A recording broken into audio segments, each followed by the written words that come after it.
Et tous les membres de l'amicale d'avoir choisi ce thème qui est intéressant et qui est un motif très fréquent de consultation en pratique courante. Alors, les adénopathies, quand s'inquiéter? En fait, quand s'inquiéter. Donc, en fait, les adénopathies, c'est un motif très fréquent en consultation. Si on craint la pathologie maligne, il faut savoir que dans 3/4 des cas, elles sont bénignes. Et la question qui se pose, quand considérer une adénopathie pathologique?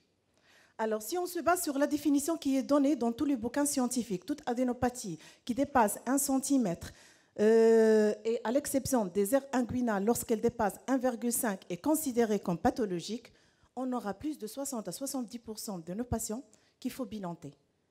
Parce que tous les enfants, la majorité, ont des adénopathies superficielles. Et là, en fait, il ne faut pas se baser uniquement sur la taille, mais c'est un faisceau d'arguments. La première des choses, c'est l'âge de l'enfant. C'est quel âge? Est-ce qu'on est habitué à avoir des adénopathies à cet âge ou non? Est-ce qu'il y a les signes cliniques? Est-ce que c'est un enfant qui est connu, qui a une rhinite, qui a des infections oreilles à répétition, qui présente des otites, qui a des caries dentaires? Est-ce que cet enfant-là a un syndrome hémorragique? Est-ce qu'il est altéré? Est-ce qu'il est bien portant? Donc, c'est tout un état général qu'il faut évaluer.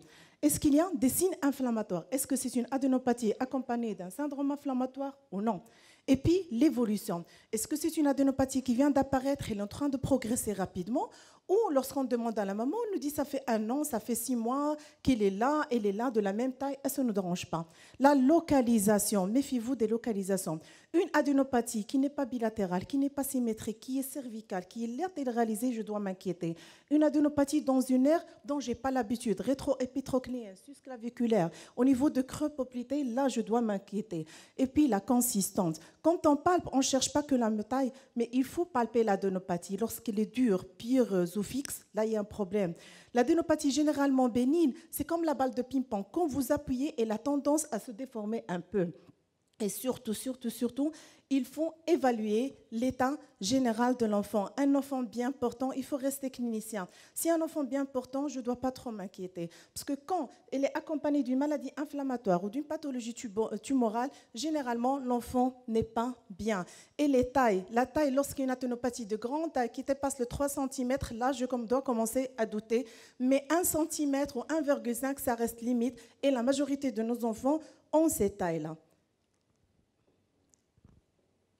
Et donc, toute consistance dure et pierreuse, toute adénopathie adhérente fixe, toute taille augmentant dépassant 3 cm, les localisations épitrocléennes jusqu'à la poplité, latéralisée, les adénopathies latéralisées et une évolution prolongée plus de 3 semaines et continue à grandir. Ou bien, il y a des signes généraux associés, c'est à ce moment-là où je dois bilanter mon malade. Mais il y a des évidences. Alors, la première évidence, c'est que je trouve une adénopathie cervicale. Qui dit adénopathie dit un bon examen ORL. Là, on a une angine pultacée. Et donc, généralement, il faut toujours penser aux infections ORL. Examiner les oreilles, chercher les caries dentaires, chercher les rhinites fréquentes et les rhinopharyngites fréquentes. Là, j'ai une adénopathie et elle est d'allure, comment? Inflammatoire. Je dois penser à quoi? Voilà, c'est une cause infectieuse. Soit c'est un germe apyogène, staphylocoque, streptocoque, soit c'est une tuberculose, c'est l'évolution, c'est l'histoire clinique du malade qui pourra m'aider. C'est l'histoire clinique du malade qui va m'aider. Et puis, je mets le malade sous antibiothérapie non spécifique. Et si l'adénopathie est fistulisée, ou bien si je vais drainer, je prélève le pus et je l'envoie pour études bactériologiques. Là, qu'est-ce que vous remarquez chez ces 2 enfants? L'état général, oui, il est comment? Altéré, cachéxique, et c'est des adénopathies petites. Elles sont de grande taille. Elles sont de grande taille. État général qui n'est pas bon, je dois penser à la pathologie maligne. Et chez ces 2 enfants, c'était des leucémies. Là, qu'est-ce que je vois? C'est des adénopathies inguinales associées à quoi?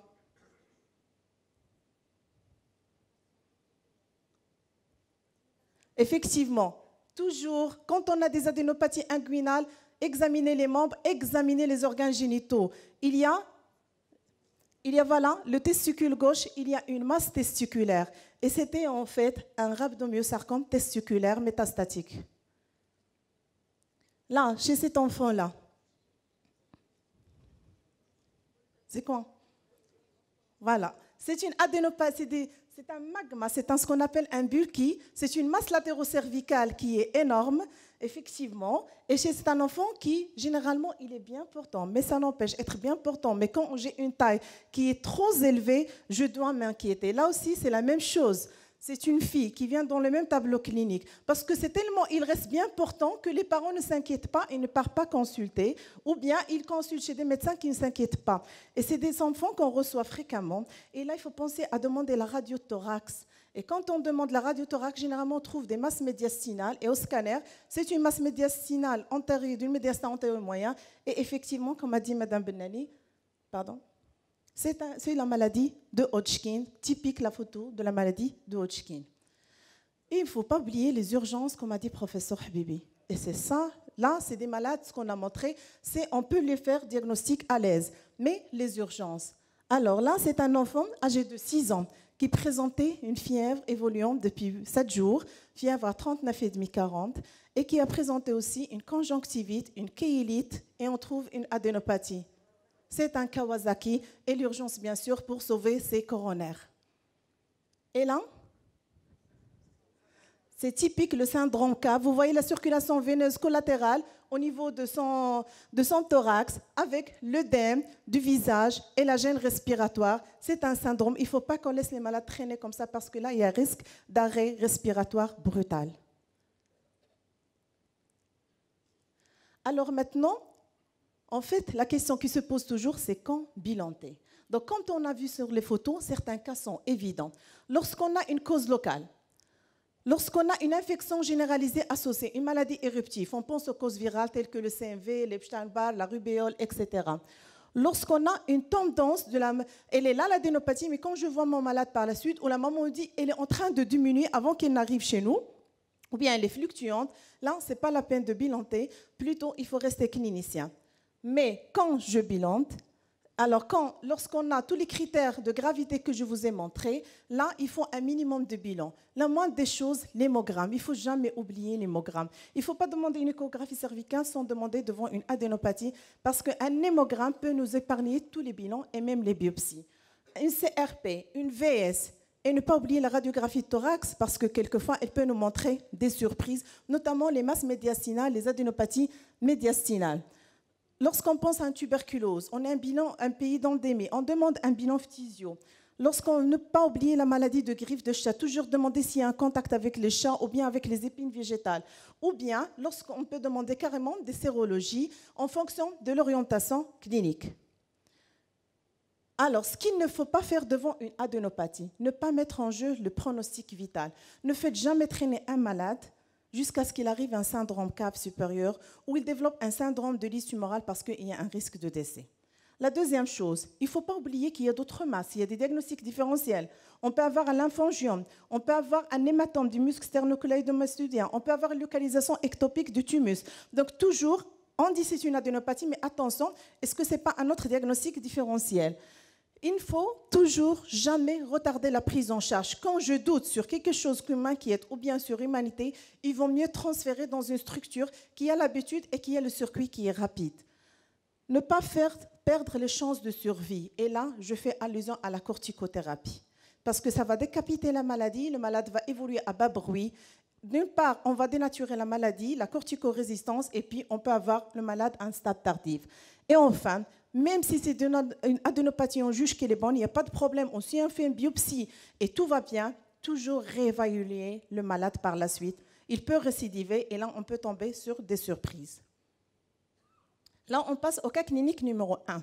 Amel, c'est une fille âgée de 12 ans, originaire et habitante de Tétouan, qui a présenté des adénopathies cervicales évoluant depuis 1 mois. Malheureusement, on n'a pas la taille initiale, mais elles étaient grandes.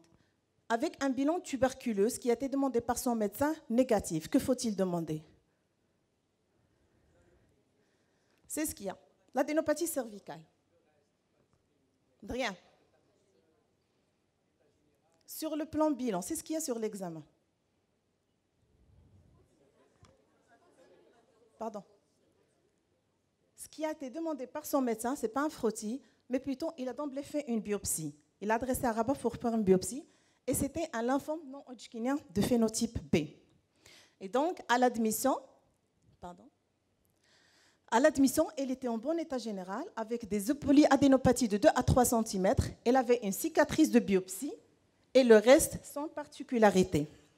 Qu'est-ce qu'il faut demander comme bilan? NFS. Et c'est ce qu'il fallait demander effectivement initialement. Parce que à la NFS, il y a quoi? Une neutropénie et une anémie. C'est une bicytopénie. Et chez cette fille-là, ce qui s'est passé, c'est qu'on l'a envoyé à Rabat, elle a pris son rendez-vous, elle est retournée à Tétouan, elle est repartie à Rabat lors du rendez-vous pour la biopsie, elle est retournée à Tétouan, puis à la fin pour récupérer sa biopsie. Elle a fait un trajet de 1200 km, elle a perdu un mois, elle a perdu 5000 dirhams pour faire une biopsie alors qu'il fallait faire un hémogramme. Et donc, qui dit adénopathie, regardez l'hémogramme, c'est la première des choses. Parce qu'un simple hémogramme, il y avait la bicytopénie, il ne fallait pas faire la biopsie, mais plutôt il fallait faire un myélogramme, et qui a montré que c'était une leucémie avec envahissement de 90% de blastes. On a laissé cet enfant traîner pendant un mois. Donc, ce cas clinique illustre, en plus de la perte de temps et de l'argent, c'est la mise en jeu du pronostic vital. Cet enfant, il aurait dû faire un syndrome de l'issue morale et mourir avant d'arriver, ou bien il aurait dû avoir des adénopathies médiastinales dans le cadre d'un lymphome et faire une masse médiastinale avec un syndrome cave supérieur. Donc, toujours, quand je m'inquiète avant de faire la biopsie, il faut un minimum de bilan et qui est l'hémogramme avec un bilan inflammatoire. Le cas clinique numéro 2. C'est Fatima, âgée de 3 ans, qui a présenté une adénopathie cervicale et qui a consulté chez un médecin généraliste. Qu'est-ce qu'il fait le médecin? Comme d'habitude, c'est le traitement miracle, la corticothérapie. Et donc, bonne évolution, tout le monde est satisfait. C'est les situations les plus fréquentes qu'on reçoit, je vous assure. Donc, elle fait réapparaître d'autres adénopathies qui ont augmenté de taille. Cette fois-ci, la famille a eu le réflexe de consulter dans le CHP le plus proche. Le médecin a eu le réflexe, il fait une radio de thorax, il trouve un élargissement médiastinal et cliniquement une hypertrophie des parotides et elle l'adresse à ce moment-là au centre d'hémato-oncologie pédiatrique. Donc, quel bilan il faut demander chez elle? Voilà, à l'hémogramme. L'hémogramme, elle avait une anémie normochrome normocytaire, on n'avait pas de réticulocytes et il n'y avait pas de blastophrottie sanguin. Mais comme on demande systématiquement le bilan de Lise, il avait un acide urique au plafond. Les valeurs normales sont inférieures à 60. Donc c'est un syndrome de Lise tumorale. Syndrome de Lise tumorale, on ne trouve pas d'hyperleucocytose chez elle, donc on se dit peut-être que c'est un lymphome et on fait la biopsie. Et c'était un lymphome d'immunophénotype T. Mais là, quand on fait le myélogramme, dans le cadre du bilan d'extension, on se trouve devant 56% de blastes. Alors, chez cette malade-là, la question, est-ce que c'était un lymphome qui a envahi la moelle ou c'était une leucémie avec adénopathie? Et c'était ça le problème. Pourquoi on n'arrivait pas à raisonner chez elle? Parce que c'est une fille qui a reçu la corticothérapie. Et donc, comment la traiter? Par protocole de lymphome ou par protocole de leucémie? Ça, c'était la question. En plus, elle a reçu de la corticothérapie, donc elle est considérée comme cortico-résistante. Et ce que vous devez savoir, la corticothérapie fait partie du traitement de deuil. C'est-à-dire, si un malade, on lui donne avant, il devient résistant et on réduit ses chances de survie. Et donc là, quel pronostic chez cet enfant? Jamais prescrire la corticothérapie avant. Et donc, ce cas clinique, la mise en jeu des chances de survie. Jamais de corticothérapie, jamais, surtout quand je trouve une adénopathie. Le cas clinique numéro 3, c'est Zakaria, âgé de 6 ans, qui a présenté une adénopathie latero-cervicale droite, isolée, mesurant 4 cm de diamètre. Son médecin a demandé une biopsie et qui a montré une adénite non spécifique. Quelle serait votre conduite? Rien. Quelle serait votre conduite?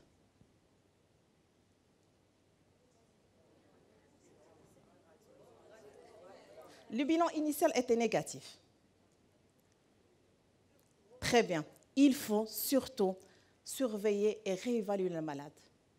Continuez à le revoir. Parce que par la suite, il fait réapparaître plusieurs adénopathies cervicales qui continuaient à augmenter de taille. Et là, une deuxième biopsie a été demandée et c'était une maladie de Hodgkin. Et là, la question se pose, est-ce que vraiment l'adénopathie qui était biopsiée, il n'y avait pas encore des cellules malignes ou c'est un problème de lecture anapathe? Là, il faut s'inquiéter. C'est une adénopathie qui est latéralisée et elle est 4 cm. Ce n'est pas quelque chose voilà, de bénin.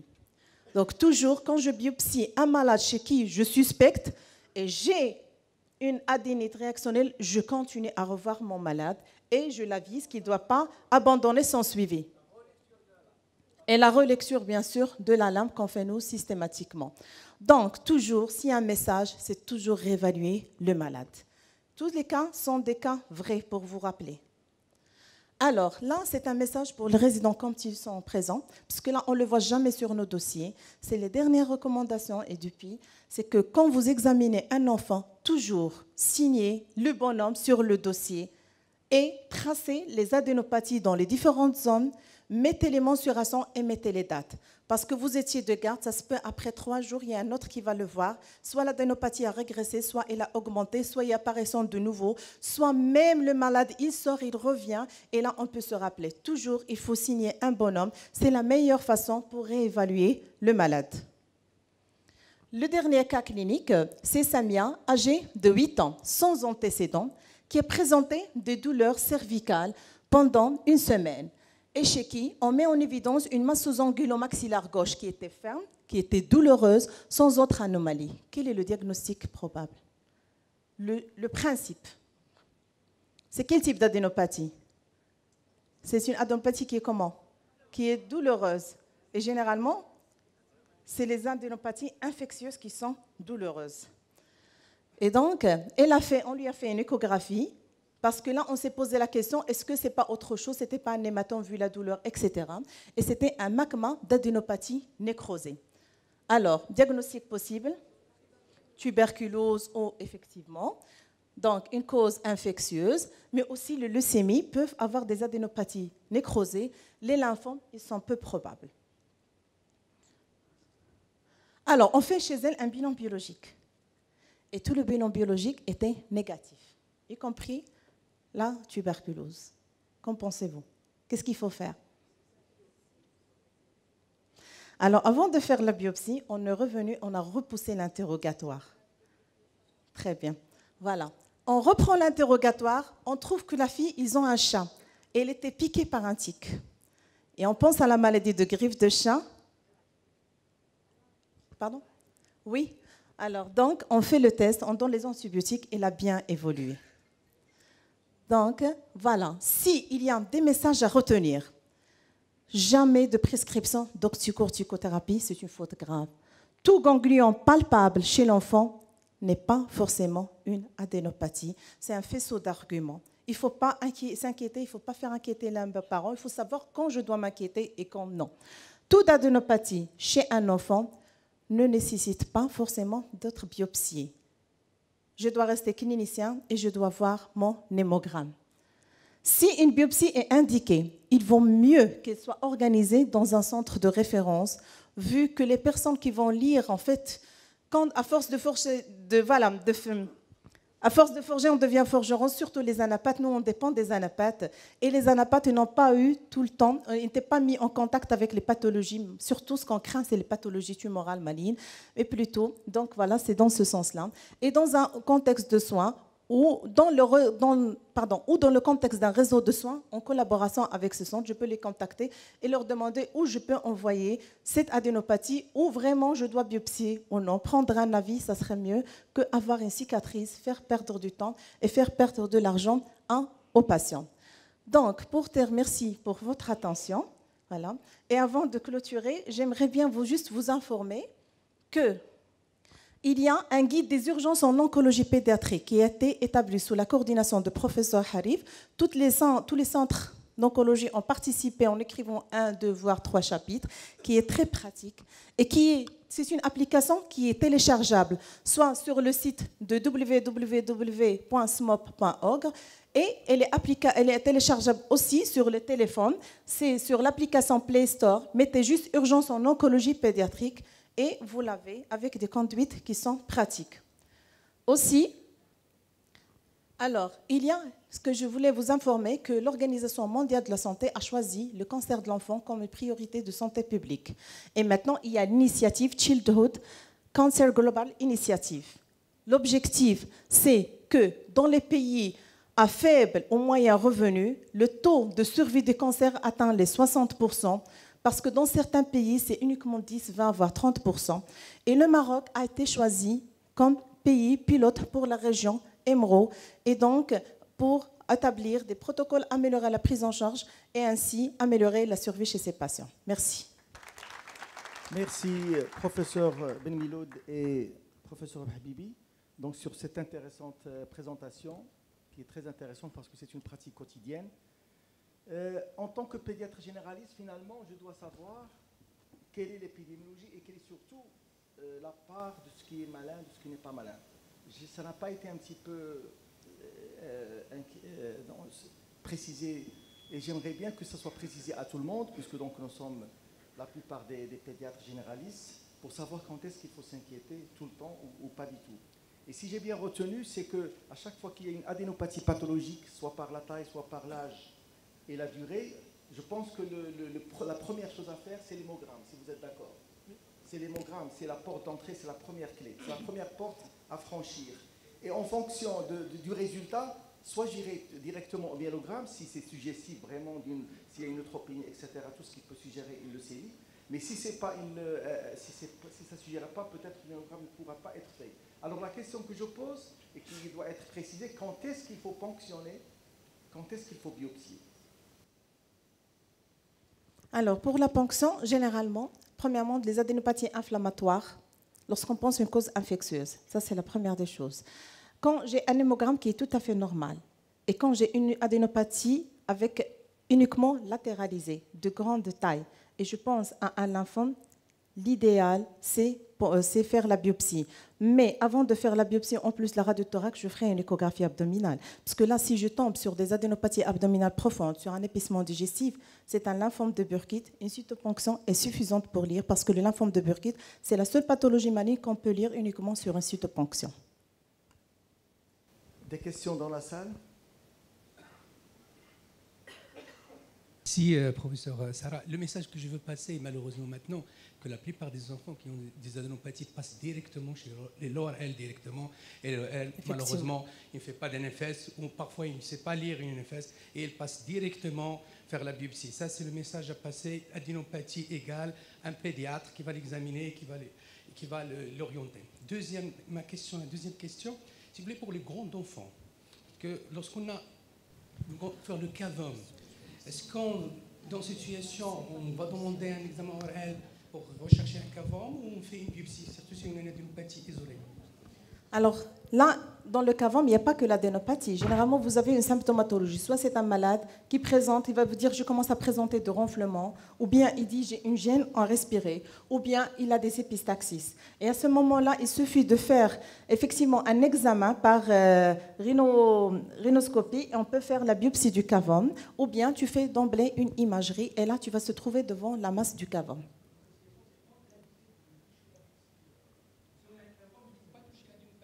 Non, en biopsie à travers les narines. Voilà, effectivement.